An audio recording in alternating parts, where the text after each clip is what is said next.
Hello everyone, আসসালামু আলাইকুম। Welcome back to my channel Nilu cooking হাউজে। আজকে আমি অরেঞ্জ মিল্ক পুডিং বানিয়ে দেখাবো। আমার অরেঞ্জ মিল্ক পুডিং বানাতে যা যা লাগবে: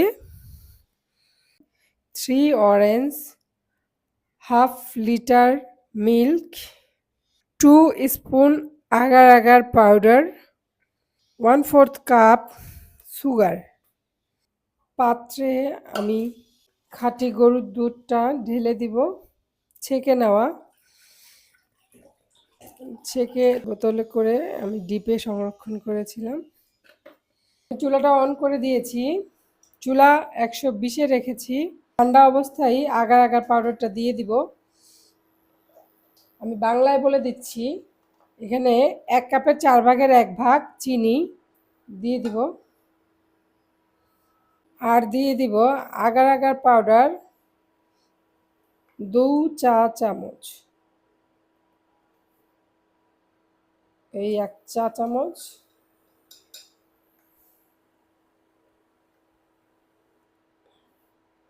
এই আরেক চা চামচ। এখন ভালোভাবে মিশিয়ে নিব, যেন আগার আগার পাউডার কোথাও দলা পাকিয়ে না যায়। অনবরত নাড়তে থাকবো, কোনোভাবেই যেন লেগে না যায়। দুধে তো প্রচুর পরিমাণ ক্যালসিয়াম রয়েছে, আর প্রচুর পরিমাণে ভিটামিন সি আছে আমাদের কমলাতে। তা আজকের হেলদি একটা রেসিপি তৈরি হতে যাচ্ছে। রেসিপিটা টেনে টেনে দেখবেন না, দয়া করে পুরো রেসিপিটা মনোযোগ সহকারে দেখবেন, তাহলে আপনাদের রেসিপিটাও পারফেক্ট হবে। ভিটামিন সি কিন্তু আমাদের অন্যান্য ভিটামিন বডিতে অ্যাবজর্ব করতে সাহায্য করে। তাই প্রতিদিন খাদ্য তালিকায় ভিটামিন সি সমৃদ্ধ ফল রাখার চেষ্টা করবেন। এজন্য যে দামি ফলের মধ্যেই ভিটামিন সি আছে এমন কিন্তু নয়। আপনি লেবুর মধ্যেও পাবেন, আমলকির মধ্যেও পাবেন, আমড়া বলেন, জলপাই বলেন, আম বলেন। আমাদের দুধটা বলক চলে আসছে, আমরা এখন চুলাটা বন্ধ করে দিব। তো যা বলতেছিলাম, কম টাকায়ও আমরা ভিটামিন সি এর অভাবটা পূরণ করতে পারি। আমি দুধটা হালকা ঠান্ডা করে নিব। এই ফাঁকে এটা 1 লিটারের মামের বোতল, আমি এটাকে কেটে নিয়েছি। এখন আমার লাগবে একটি কাঠি।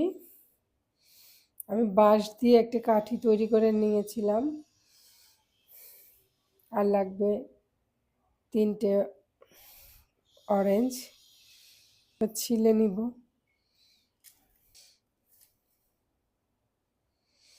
ভালো করে অরেঞ্জের স্কিনটা পরিষ্কার করে নেবেন। এভাবে সবগুলো অরেঞ্জ আমরা পরিষ্কার করে নেব। অরেঞ্জগুলো আমরা এভাবে কাঠিতে ঢুকিয়ে আস্তে বসিয়ে নিব। চেষ্টা করব সেন্টার রাখার জন্য।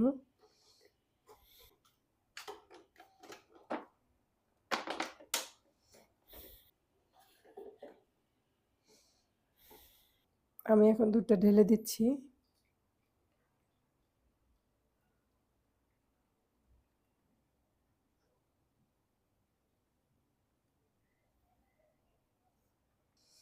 এবার আমরা নর্মালি সেট হওয়ার জন্য রেখে দিব।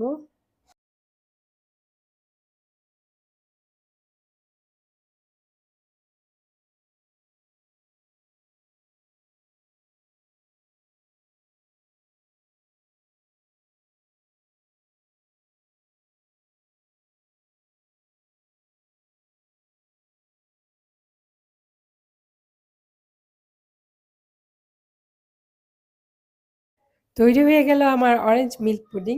তোমরা বাড়িতে অবশ্যই এই রেসিপিটা ট্রাই করবে। যাদের বাচ্চারা দুধ খেতে চায় না, ফল খেতে চায় না, বিশেষ করে অরেঞ্জ খেতে চায় না, তারা এভাবে পুডিং বানিয়ে দিবে।